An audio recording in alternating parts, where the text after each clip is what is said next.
我发现你们都对我养的小蛇挺感兴趣，那今天来回答一下你们比较关心的几个问题。问的最多的就是咬不咬人和有没有毒。咬人的这个问题我们待会儿再说，我先重点强调一下啊，猪皮蛇是有毒的，所以你们想养的话要考虑清楚，毕竟让这家伙咬一口相当于被蚊子咬了个包，可以说是毫无威胁。还有宝宝担心小蛇会不会和我家其他小动物打架，大力呢一直觉得这是我给他准备的小零食，每次看见小蛇都会流口水。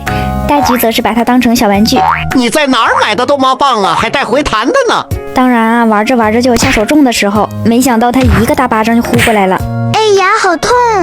啊，我也没用力呀。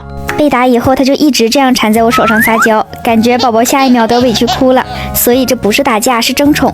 好啦，咱不理那大胖猫了，带你吃饭去吧。刚好回答一下第3个问题，我们家小蛇吃的是冷冻乳鼠，吃完饭还会像这样吧唧嘴。我还能再吃一个吗？但刚吃完还是有些凶的，这就回到第一个咬不咬人的问题了。其实等我慢放的时候，就会发现孩子压根儿就没张嘴。